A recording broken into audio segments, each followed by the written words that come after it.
avant que le monde ne comprenne que nos rêves ont un sens, avant que quiconque ne parle d'inconscient collectif ou d'archétype, avant que la psychologie ne reconnaisse que l'âme humaine contient des profondeurs insoupçonnées, il y avait un médecin suisse qui osait écouter les fous, un homme qui croyait que dans le délire se cachait une vérité, que dans les cauchemars résidait une sagesse, que nous portons tous en nous des symboles anciens, des images primordiales qui connectent chaque être humain à tous les autres, à travers le temps et l'espace. Cet homme s'appelait Carl Gustav Jung, et ce qu'il a découvert en explorant les recoins les plus sombres de l'esprit humain a changé à jamais notre compréhension de nous-mêmes. Mais qui était vraiment cet homme? Pourquoi a-t-il rompu avec Freud, son mentor adoré? Et comment un fils de pasteur suisse, élevé dans la religion et la rigueur, est-il devenu l'explorateur de l'irrationnel, du mystique, de l'ombre qui habite chacun de nous? Pouvez-vous imaginer un monde où les rêves n'étaient que des absurdités sans signification? Où la folie était simplement une maladie à enfermer? Où personne ne parlait d'introverti et d'extraverti, de complexe et d'archétypes? C'est exactement le monde dans lequel Jung est né. Et c'est le monde qu'il allait transformer. Avant de plonger dans cette fascinante histoire, permettez-moi de vous inviter à mettre un like, à vous abonner à la chaîne pour ne manquer aucune de nos explorations nocturnes de l'esprit humain. Et je vous souhaite un agréable visionnage. Installez-vous confortablement. Laissez votre esprit vagabonder et ensemble, explorons les profondeurs de l'âme avec Carl Gustav Jung. Nous sommes le 26 juillet 1875. Dans le petit village de Keswil, au bord du lac de Constance, en Suisse alémanique, un enfant vient de naître. C'est un garçon robuste, au regard déjà intense.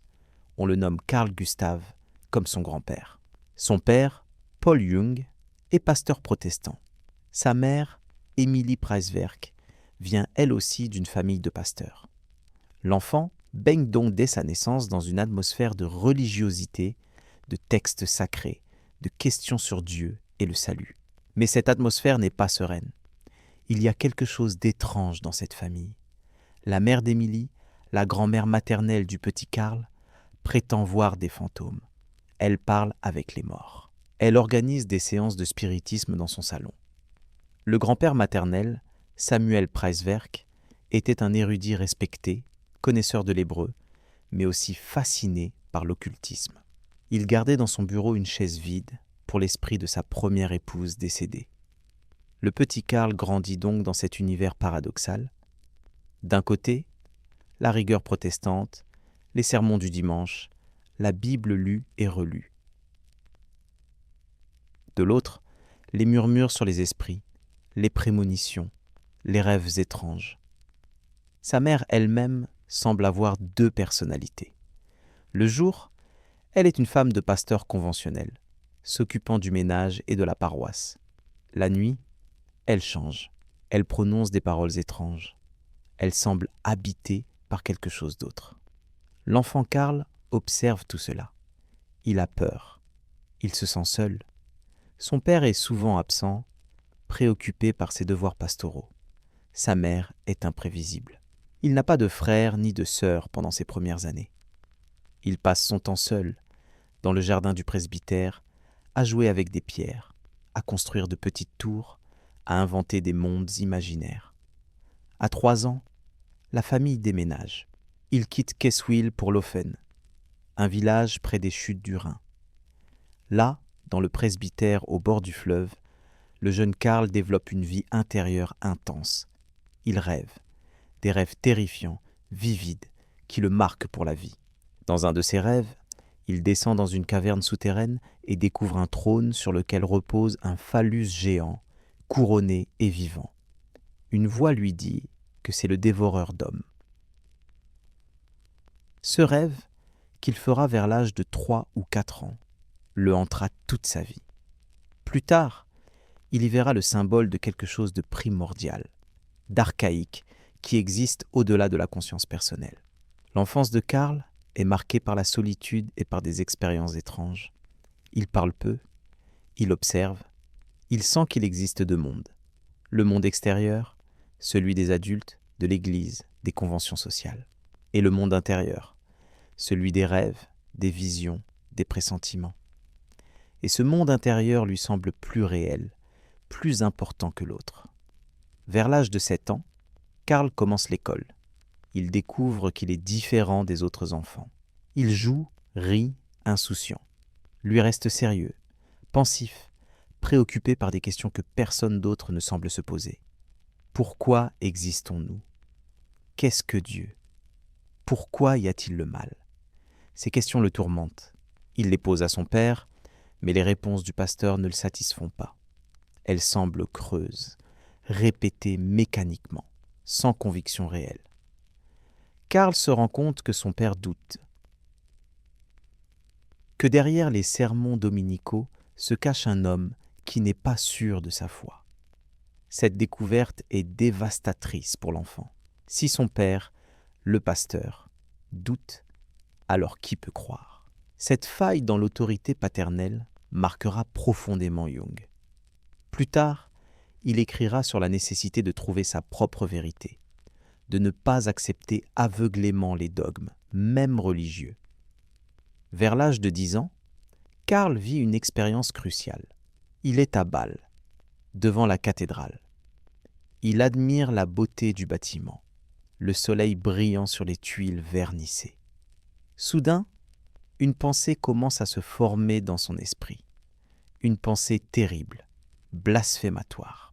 Il essaie de la repousser, mais elle revient, insistante. Finalement, après plusieurs jours de lutte intérieure, il la laisse émerger. Il imagine Dieu assis sur son trône céleste au-dessus de la cathédrale. Et soudain, une énorme crotte tombe du ciel, s'écrase sur la cathédrale et la détruit. Cette vision choque le jeune Karl, mais en même temps, elle le libère. Il comprend que Dieu lui a donné cette pensée. Que Dieu veut qu'il pense par lui-même, même si cela signifie détruire les symboles sacrés. Que l'expérience directe du divin est plus importante que les dogmes de l'Église. Cette révélation le marque. Toute sa vie, il cherchera l'expérience directe, le vécu authentique, plutôt que la théorie abstraite. Pendant ces années, Karl développe aussi un autre trait de caractère. Il se crée un personnage secret. Il sculpte une petite figurine en bois, la cache dans le grenier avec une pierre peinte et lui confie ses secrets. Cette figurine devient son compagnon invisible, le gardien de son monde intérieur. Des années plus tard, Jung réalisera que cette pratique enfantine était semblable au rituel des peuples primitifs qui vénèrent des objets sacrés. Il découvrira que ce qu'il croyait être son invention personnelle était en fait l'expression de quelque chose d'universel, d'archétypal. À l'adolescence, Karl se sent encore plus isolé. Il fréquente le gymnase à Bâle. Ses camarades le trouvent bizarre, trop sérieux, trop intense. Il n'a pas d'amis proches. Il passe son temps à lire des livres de philosophie, de religion, d'histoire. Il lit Goethe, Schopenhauer, Nietzsche. Ces lectures le fascinent et le troublent. Elles remettent en question tout ce qu'on lui a enseigné. Il vit aussi une autre expérience étrange pendant ces années. Il se sent habité par deux personnalités. La personnalité numéro 1 est le jeune Karl, l'étudiant, le fils du pasteur, qui doit s'adapter au monde moderne. La personnalité numéro 2 est un vieil homme sage du XVIIIe siècle qui porte une perruque poudrée et des souliers à boucles. Cette deuxième personnalité semble contenir une sagesse ancienne, une perspective plus large que celle du jeune homme. Jung ne parle de cette expérience à personne. Il sait qu'on le prendrait pour fou. Mais pour lui, ces deux personnalités sont réelles. Elles dialoguent dans lui. Elles ont des opinions différentes. Elles représentent deux aspects de son être. Plus tard, il théorisera cette expérience en parlant du soi, cette totalité qui contient tous les aspects de la personnalité, y compris ceux qui semblent contradictoires. Le jeune Karl doit maintenant choisir une carrière. Son père voudrait qu'il devienne pasteur, mais Karl ne peut pas. Il a vu le doute de son père. Il ne peut pas consacrer sa vie à prêcher ce qu'il ne croit pas pleinement. Il envisage la philosophie, mais il se rend compte que les philosophes ne font que spéculer. Ils ne touchent pas au réel. Finalement, il choisit la médecine. La médecine lui semble offrir un compromis entre le monde matériel et le monde spirituel. Le médecin travaille avec le corps, mais aussi avec l'esprit. Il peut observer, expérimenter, découvrir. En 1895, Karl s'inscrit à la faculté de médecine de l'université de Bâle. Les années d'études médicales sont difficiles. La famille Jung est pauvre. Le salaire d'un pasteur de campagne ne suffit pas à peine. Karl doit donner des leçons particulières pour payer ses études. Il n'a pas d'argent pour les sorties, pour les vêtements élégants. Ses camarades plus riches se moquent parfois de lui, mais il persévère. Il étudie l'anatomie, la physiologie, la pathologie. Il dissèque des cadavres, examine des tissus au microscope, assiste à des opérations chirurgicales. Mais quelque chose manque.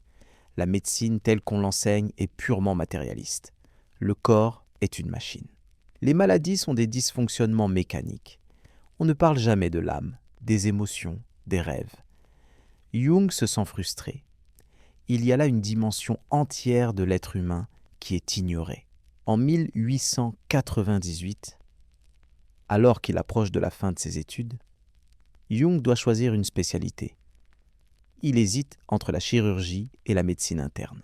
Un jour, alors qu'il étudie pour ses examens, il tombe sur un manuel de psychiatrie écrit par Krafft-Ebing. Dans l'introduction, l'auteur décrit les maladies mentales comme des maladies de la personnalité. Cette phrase frappe Jung comme un coup de foudre. Voilà ce qu'il cherchait. La psychiatrie est le domaine où le corps et l'esprit se rencontrent, où la science médicale touche au mystère de l'âme. C'est là qu'il peut combiner ses intérêts pour la médecine, la philosophie, la religion, la psychologie. Sans hésiter, Jung décide de se spécialiser en psychiatrie. Cette décision choque son entourage. En 1898, la psychiatrie est considérée comme la spécialité la plus basse de la médecine. Les psychiatres ne sont que des gardiens de fous. Ils travaillent dans des asiles sordides, isolés à la campagne. Ils n'ont aucun prestige. Ils gagnent peu. Mais Jung s'en moque. Il a trouvé sa vocation.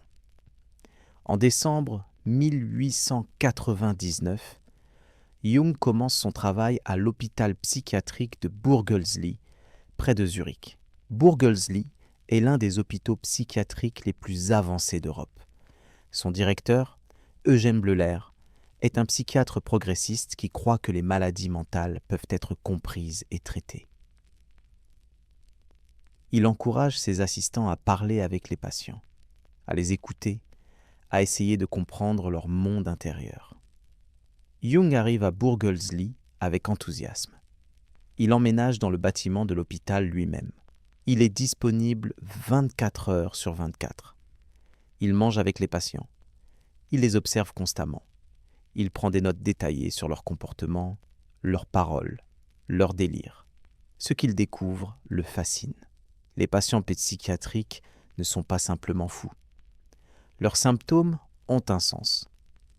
Leurs délires racontent une histoire. Leurs hallucinations contiennent des symboles. Jung commence à voir des patterns, des thèmes récurrents. Les patients parlent de persécution, de grandeur, de transformation. Ils utilisent des images religieuses, mythologiques, sexuelles. Jung se rend compte que pour comprendre ses patients, il faut comprendre le langage symbolique. Il faut être capable de traduire leurs expressions délirantes en signification psychologique. Il commence à étudier la mythologie, le folklore, les religions comparées. Il lit Frazer, Lévi-Bruhl, les spécialistes du symbolisme religieux. Il cherche les parallèles entre les délires de ses patients et les mythes anciens. En 1903, Jung épouse Emma Rauschenbach. Emma vient d'une famille riche de Schaffhaus. Elle est jeune, intelligente, cultivée. Leur mariage semble d'abord une alliance conventionnelle. Mais avec le temps, Emma deviendra une collaboratrice importante de Jung.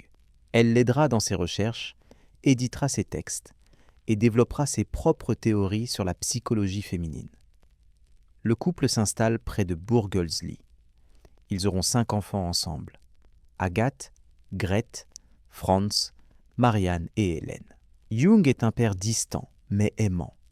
Il emmène ses enfants en randonnée dans les montagnes, il leur raconte des histoires. Mais il est aussi complètement absorbé par son travail. Ses journées sont longues, ses nuits souvent courtes. Il vit et respire la psychiatrie. Pendant ces années à Burgelsli, Jung développe une technique qui le rendra célèbre, l'association de mots. L'idée est simple, on présente au patient une série de mots. Pour chaque mot, le patient doit répondre avec le premier mot qui lui vient à l'esprit. Jung mesure le temps de réaction. Il observe les hésitations, les blocages, les réponses inhabituelles.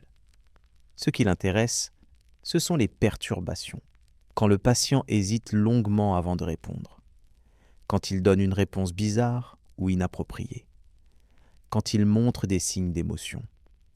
Ces perturbations révèlent ce que Jung appelle des complexes, des groupes d'idées et d'émotions chargées qui sont refoulés dans l'inconscient. Par exemple, si on dit « mère » et que le patient hésite longuement, puis répond « morte » avec une voix tremblante, cela suggère un complexe autour de la mère, quelque chose de douloureux, de non résolu. Jung développe cette technique avec minutie. Il publie ses résultats dans des articles scientifiques. Et ces articles attirent l'attention d'un homme à Vienne, un homme nommé Sigmund Freud.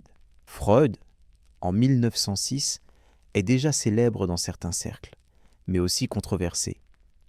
Sa théorie de l'inconscient et de la sexualité infantile choque la société viennoise. Beaucoup le considèrent comme un pervers, un obsédé sexuel. Mais quelques psychiatres progressistes, dont Jung, voient en Freud un génie révolutionnaire. Jung lit l'interprétation des rêves de Freud et en est bouleversé. Voilà quelqu'un qui prend les rêves au sérieux, qui croit que l'inconscient a une structure, des mécanismes, des lois, qui voit dans les symptômes névrotiques non pas des dysfonctionnements aléatoires, mais des compromis significatifs entre des forces psychiques conflictuelles. Jung écrit à Freud. Une correspondance commence. D'abord formelle, elle devient rapidement intense, presque passionnée. Les deux hommes échangent des centaines de lettres. Ils se confient leurs découvertes, leurs doutes, leurs rêves. Freud, qui a 20 ans de plus que Jung, voit en lui un fils spirituel, son héritier, celui qui pourra continuer son œuvre après sa mort. En 1907, Jung visite Freud à Vienne. Leur première rencontre dure 13 heures.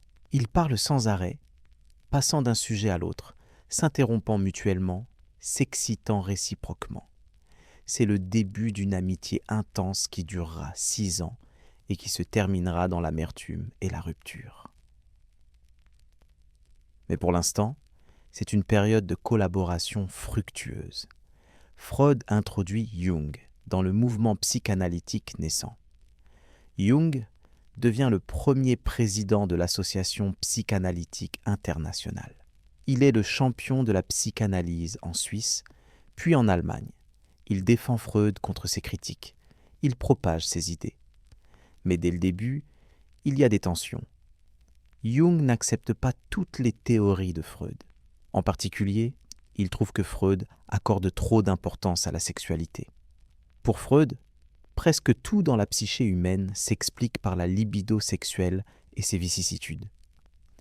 Les névroses sont des conflits sexuels refoulés. Les rêves sont des réalisations déguisées de désirs sexuels. Même les pulsions intellectuelles et artistiques ne sont que des sublimations de l'énergie sexuelle.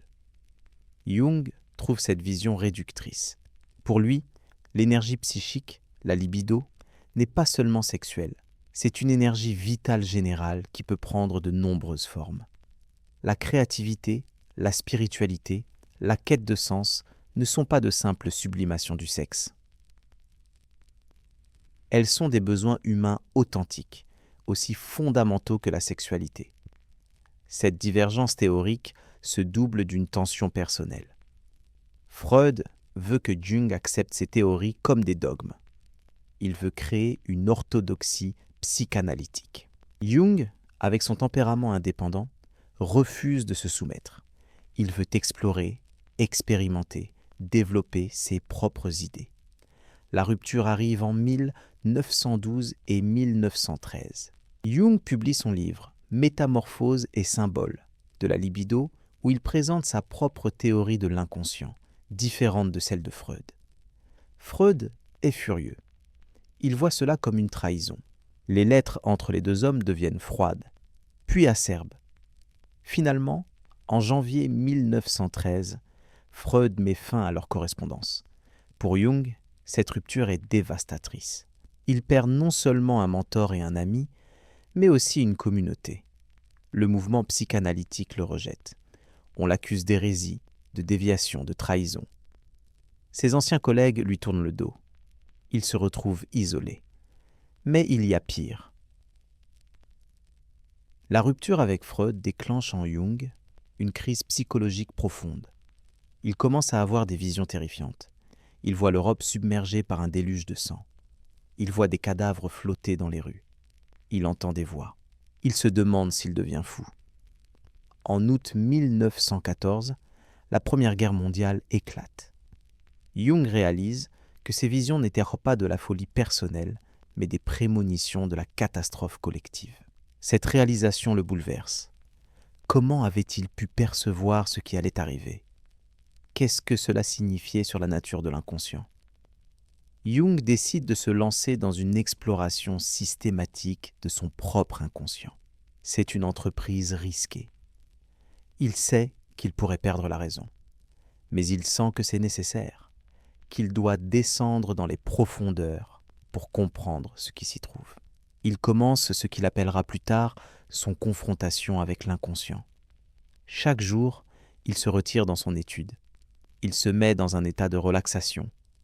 Il laisse monter les images, les fantasmes, les voix. Et il les note, les dessine, les peint. Il dialogue avec les figures qui apparaissent dans son imagination. Ce qui émerge est extraordinaire et terrifiant. Jung rencontre des personnages archétypaux. Un vieil homme sage qu'il nomme Philémon. Une femme qu'il appelle l'anima. Des figures sombres, menaçantes, qu'il identifiera plus tard comme l'ombre. Ces figures semblent avoir leur propre volonté, leur propre sagesse. Elles lui enseignent, le défient, le transforment. Jung peint ses visions dans ce qui deviendra le livre rouge. Un manuscrit enluminé, magnifique et étrange, qui ne sera publié qu'après sa mort. Dans ce livre, il documente son voyage intérieur avec des dessins complexes, des calligraphies élaborées, des méditations profondes.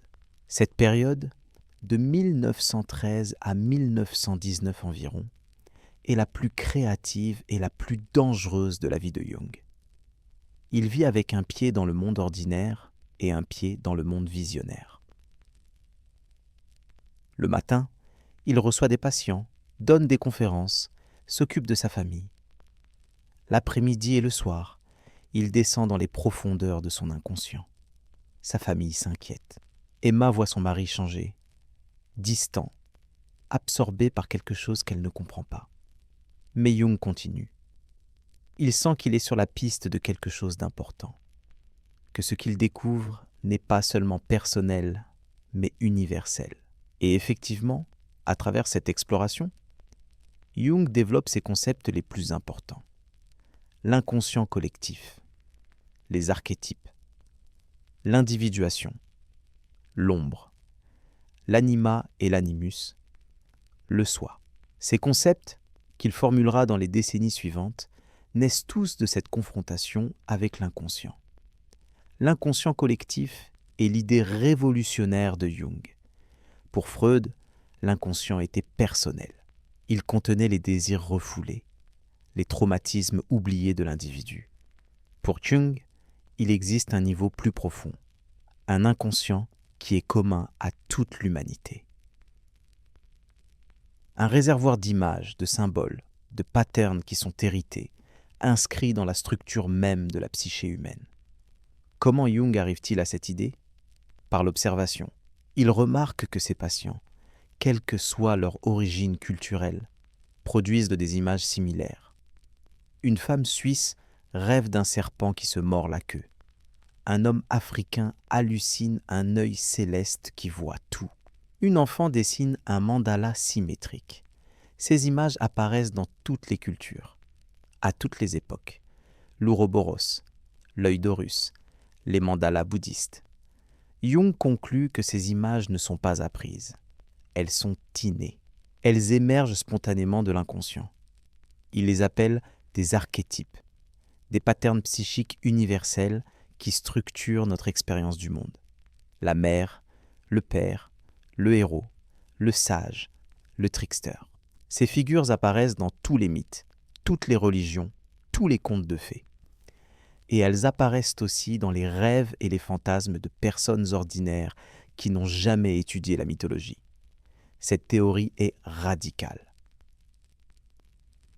Elle suggère que nous ne sommes pas des ardoises vierges, que nous naissons avec des structures psychiques prédéterminées, que notre inconscient contient la sagesse accumulée de millions d'années d'évolution humaine, que nous sommes connectés, à travers cet inconscient collectif, à tous les humains qui ont jamais vécu.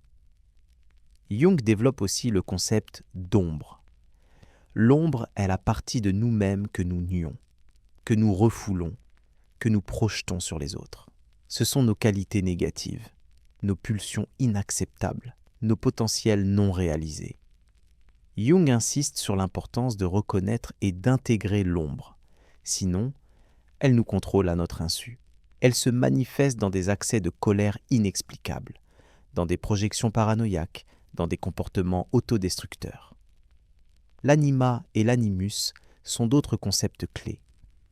L'anima est l'aspect féminin inconscient chez l'homme. L'animus est l'aspect masculin inconscient chez la femme. Ces figures intérieures médiatisent notre relation à l'inconscient.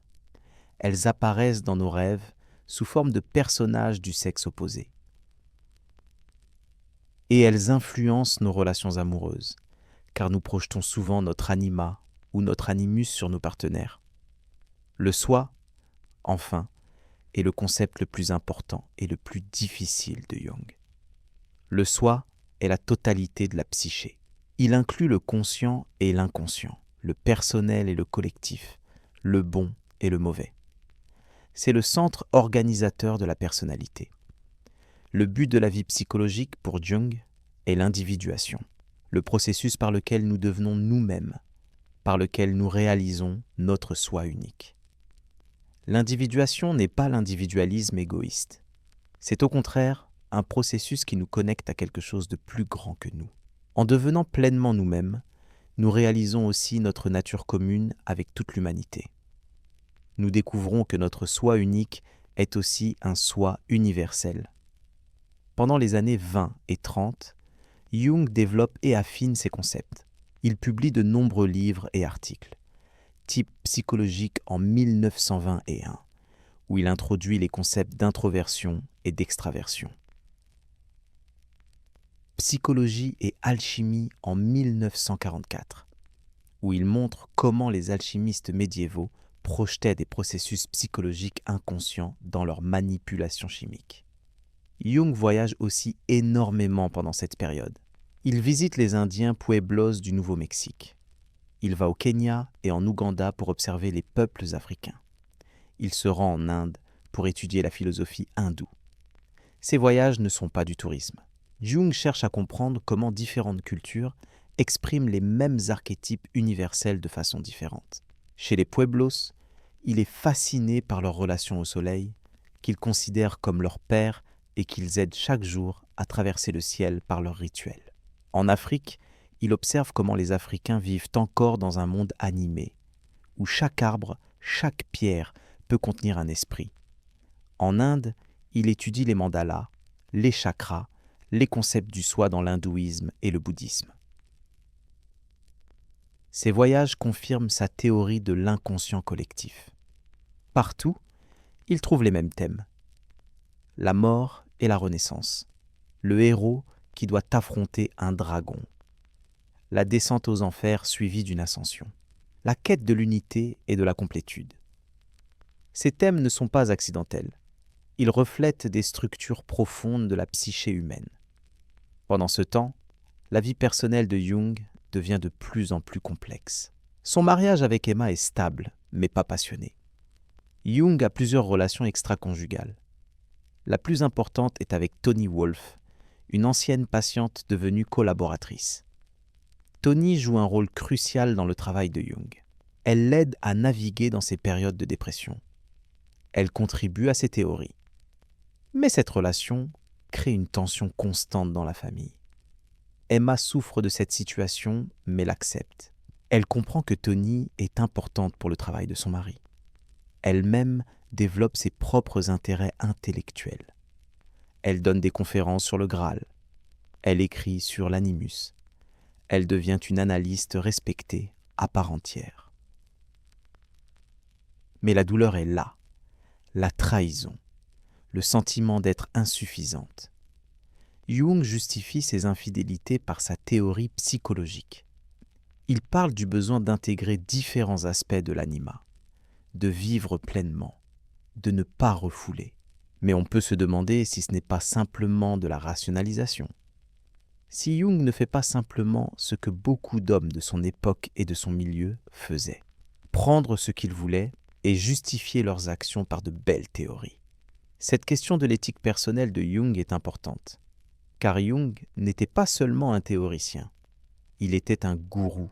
Des milliers de personnes venaient le consulter, cherchant la sagesse, la guérison, l'illumination.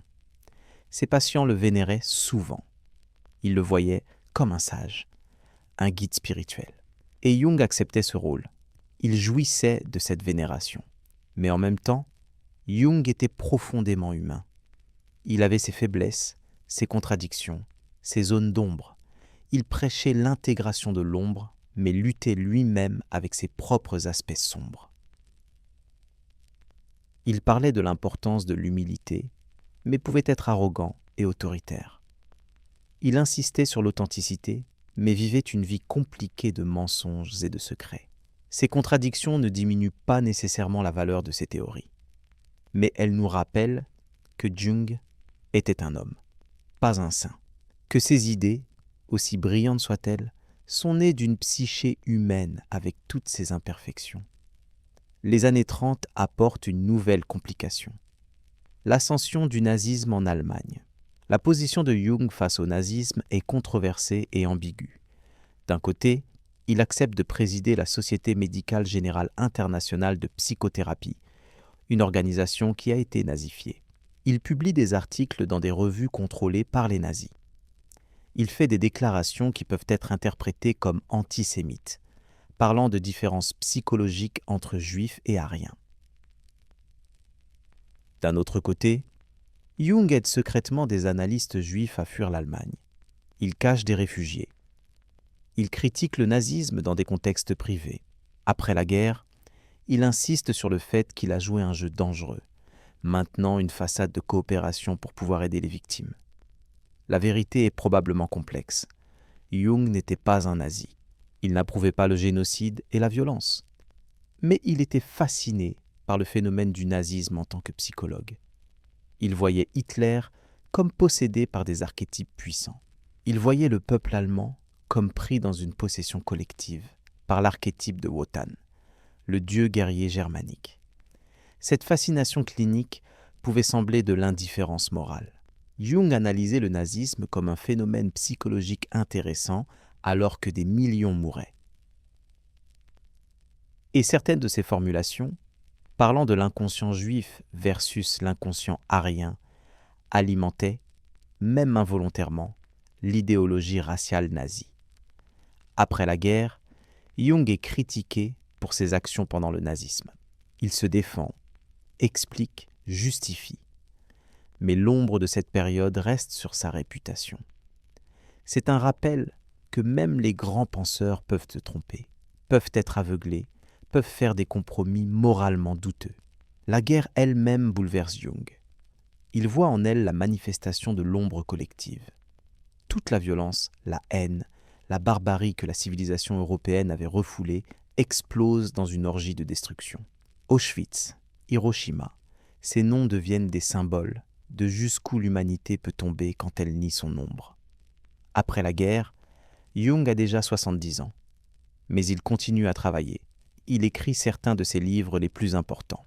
Réponse à Job, où il explore la psychologie de Dieu à travers le livre biblique de Job. Aion, où il analyse les symboles chrétiens à travers le prisme de la psychologie analytique. Mysterium Conjunctionis, son opus magnum sur l'alchimie et la psychologie. Ses livres tardifs sont difficiles, denses, érudits. Jung y explore les confins de la psyché et de la spiritualité. Il parle de synchronicité, ces coïncidences significatives, qui suggèrent un ordre sous-jacent au-delà de la causalité matérielle. Il spécule sur la nature de l'inconscient collectif, se demandant s'il n'est pas en quelque sorte objectif, existant au-delà des individus. Ces spéculations sont controversées. Beaucoup de scientifiques les rejettent comme du mysticisme déguisé. Jung a-t-il abandonné la science pour l'occultisme? Est-il devenu un gourou New Age avant la lettre? Ou explore-t-il courageusement des dimensions de la réalité que la science matérialiste refuse de reconnaître? En 1955, Emma meurt après une longue maladie. Jung est dévasté. Malgré leurs difficultés, Emma avait été son ancre, sa partenaire pendant plus de 50 ans. Sa mort le laisse seul, vieux, fatigué. Il continue à recevoir quelques visiteurs. Il correspond avec des disciples du monde entier. Mais son énergie décline. Jung se retire de plus en plus dans sa tour de Bollingen. C'est une tour de pierre qu'il a construite lui-même au bord du lac de Zurich, un lieu de retraite loin du monde moderne. Là, sans électricité ni téléphone, il peut se reconnecter à ses racines. Il sculpte des pierres, il médite, il observe la nature. Il se prépare à la mort. En 1961, le 6 juin, Jung meurt paisiblement dans sa maison de Küsnacht, près de Zurich. Il a 85 ans. Quelques jours avant sa mort, il a fait un dernier rêve. Dans ce rêve, un arbre immense se dresse, ses racines plongeant dans la terre et ses branches touchant le ciel. Jung sait que c'est l'arbre du monde, le symbole de la totalité, du soi. Il sait que son voyage touche à sa fin. Après sa mort, l'héritage de Jung se répand à travers le monde. Ses livres sont traduits dans des dizaines de langues. Ses concepts entrent dans le langage courant. Tout le monde parle d'introverti et d'extraverti sans savoir que ces termes viennent de Jung. Les complexes, l'archétype, la synchronicité deviennent des concepts familiers. La psychologie jungienne devient une école importante. Des instituts jungiens sont créés à Zurich, New York, Los Angeles, Londres. Des milliers d'analystes sont formés à la méthode jungienne. Les patients viennent chercher non pas seulement la guérison de leurs symptômes, mais le sens de leur vie, la compréhension de leurs rêves, le chemin vers l'individuation. Mais l'influence de Jung dépasse la psychothérapie. Il influence la littérature.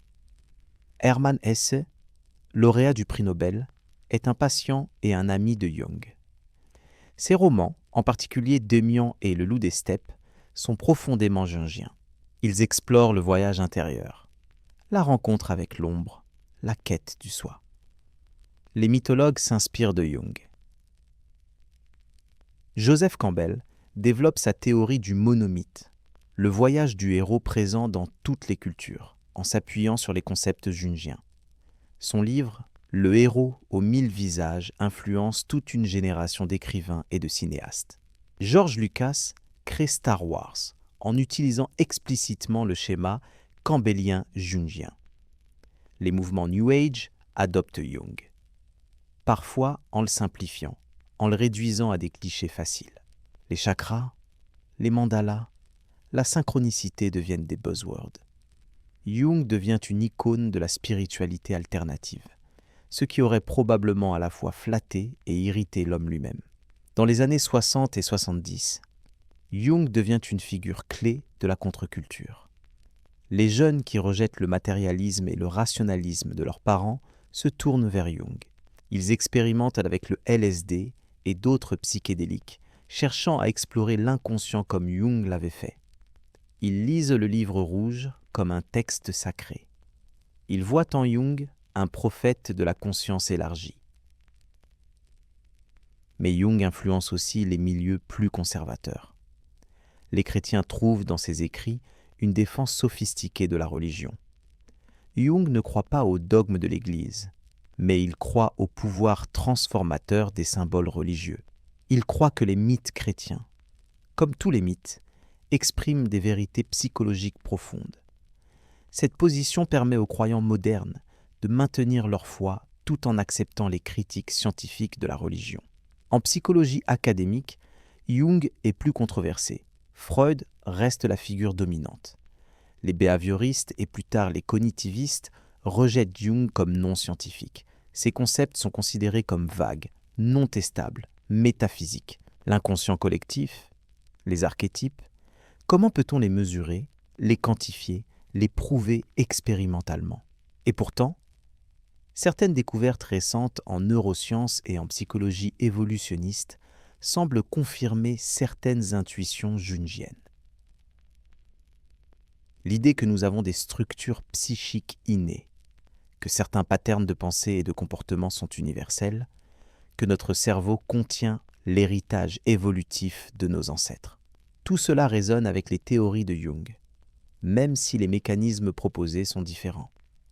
Les recherches sur les rêves montrent que certains symboles apparaissent effectivement de manière transculturelle. Les serpents, les araignées, les hauteurs, l'eau. Ces images déclenchent des réactions émotionnelles similaires chez les gens du monde entier. Pourquoi ? Peut-être parce qu'elles représentent des dangers ou des ressources qui étaient cruciaux pour nos ancêtres. Peut-être parce qu'elles sont, en un sens, des archétypes inscrits dans notre psyché par l'évolution. La distinction entre introversion et extraversion de Jung est maintenant une partie établie de la psychologie de la personnalité. Le modèle des Big Five, le système le plus accepté pour décrire la personnalité, inclut une dimension qui ressemble beaucoup à l'axe introversion-extraversion de Jung. Les tests de personnalité comme le Myers-Briggs Type Indicator, bien que critiqués pour leur manque de rigueur scientifique, sont basés sur les types psychologiques de Jung. Le concept de complexe est maintenant intégré dans la thérapie cognitivo-comportementale sous des noms différents. Les schémas cognitifs, les core beliefs, ce sont essentiellement des complexes, des groupes d'idées et d'émotions qui se sont formés tôt dans la vie et qui continuent à influencer nos pensées et nos comportements. Même l'idée controversée de synchronicité trouve des échos dans les théories modernes. Les physiciens quantiques parlent de non-localité, d'intrication, de phénomènes qui semblent défier notre compréhension causale du monde. Jung avait collaboré avec le physicien Wolfgang Pauli pour explorer les liens possibles entre la psychologie et la physique quantique. Cette collaboration n'a jamais abouti à une théorie unifiée, mais elle suggère que Jung cherchait une compréhension plus profonde de la réalité que le simple matérialisme.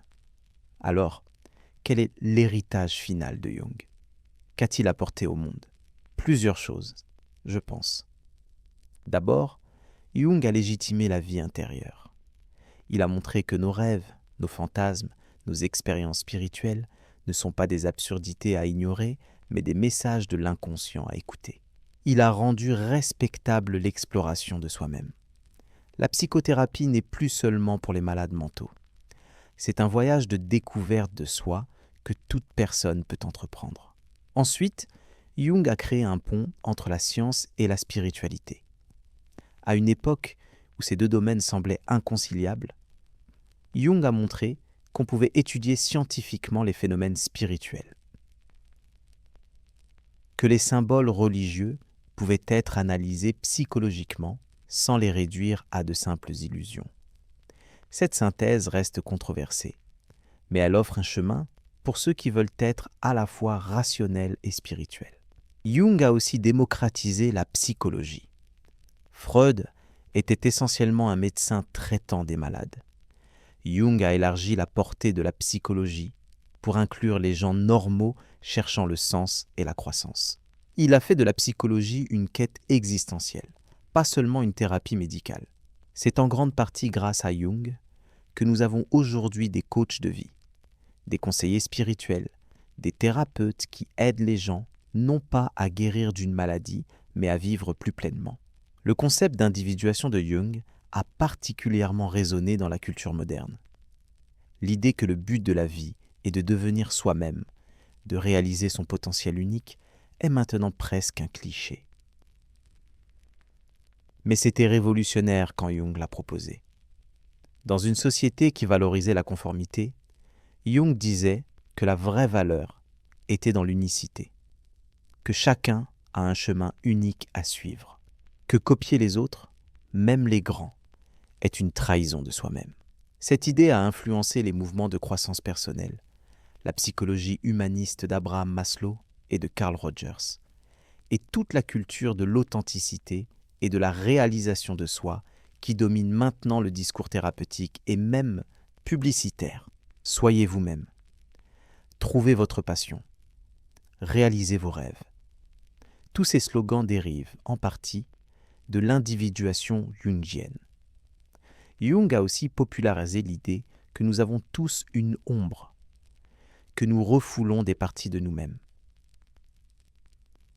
Que ces parties refoulées ne disparaissent pas, mais nous contrôlent depuis l'inconscient. Cette idée est maintenant largement acceptée.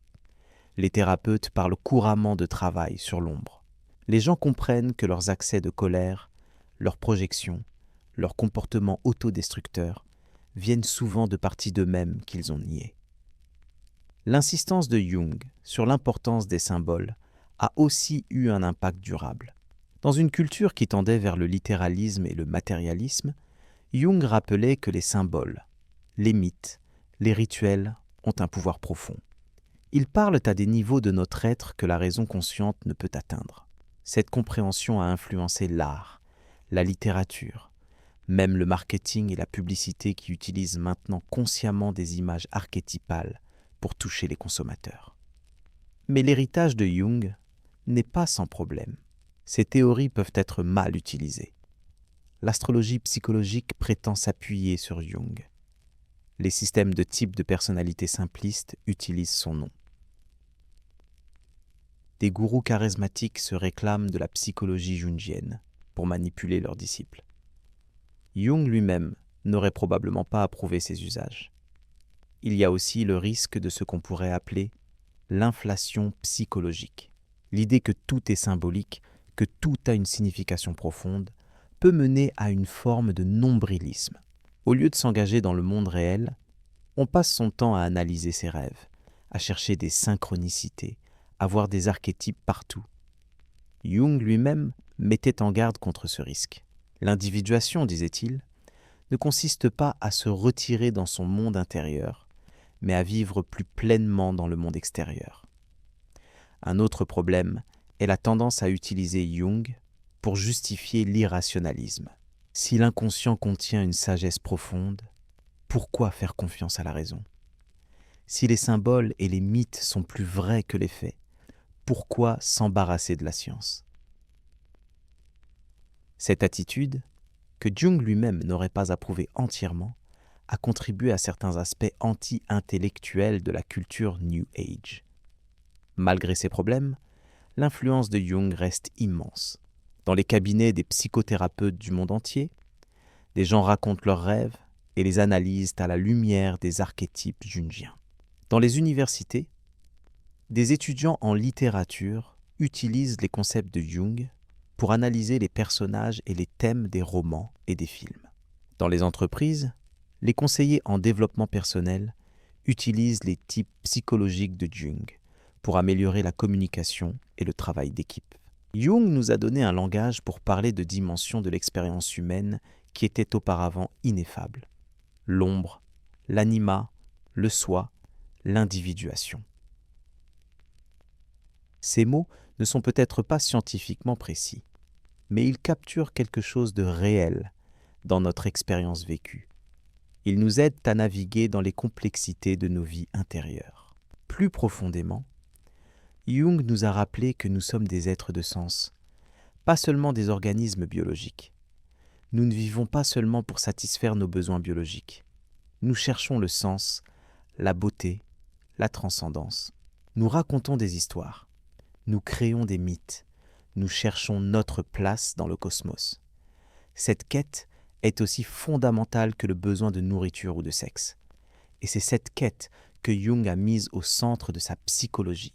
En cette époque moderne, où tant de gens se sentent perdus, déconnectés, vidés de sens, le message de Jung reste pertinent. Écoutez vos rêves. Explorez votre inconscient. Confrontez votre ombre.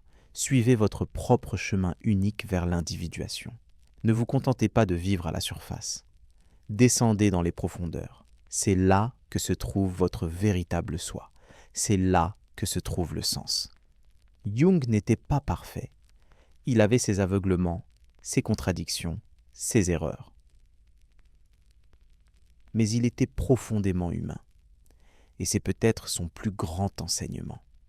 Que devenir soi-même ne signifie pas devenir parfait.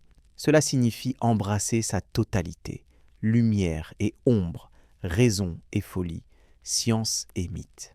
Cela signifie vivre pleinement, passionnément, authentiquement. Alors que vous fermez les yeux ce soir, peut-être rêverez-vous. Et dans ces rêves, peut-être rencontrerez-vous des figures étranges. Un vieil homme sage, une femme mystérieuse, un animal puissant. Ne les rejetez pas comme des absurdités. Écoutez-les, dialoguez avec eux. Ils sont des messagers de votre inconscient. Ils ont quelque chose à vous dire sur qui vous êtes vraiment, sur le chemin que vous devez suivre. Jung nous a laissé une carte de l'âme humaine. Une carte qui inclut non seulement les territoires familiers de la conscience rationnelle, mais aussi les terres étranges de l'inconscient, les forêts sombres de l'ombre, les jardins enchantés de l'anima, les pics lumineux du soi. Cette carte n'est peut-être pas scientifiquement précise dans tous ses détails, mais elle est vraie dans un sens plus profond. Elle correspond à notre expérience vécue de nous-mêmes. Merci, Carl Gustav Jung. Merci d'avoir osé explorer les profondeurs. Merci d'avoir pris les rêves au sérieux. Merci d'avoir défendu l'âme dans un siècle matérialiste. Merci d'avoir montré que devenir soi-même est la plus grande aventure de toutes. Ton héritage persiste, tes concepts vivent. Ton esprit d'exploration continue à inspirer. Et nous, tes héritiers, continuons le voyage que tu as commencé. Le voyage vers l'intérieur, le voyage vers le soi, le voyage vers la compréhension de qui nous sommes vraiment. Bonne nuit, Carl Gustav Jung. Repose en paix près de ton lac de Zurich. Ton travail est accompli. Et il continue à éclairer le chemin pour tous ceux qui osent descendre dans les profondeurs de leur propre âme. Si cette exploration vous a touché, si elle a ouvert de nouvelles perspectives sur vous-même, n'hésitez pas à proposer d'autres thèmes pour nos voyages nocturnes dans l'histoire et l'esprit humain. Abonnez-vous à la chaîne pour ne manquer aucune de nos histoires. Et mettez un like pour soutenir notre travail. Dormez paisiblement et que vos rêves vous révèlent les secrets de votre inconscient.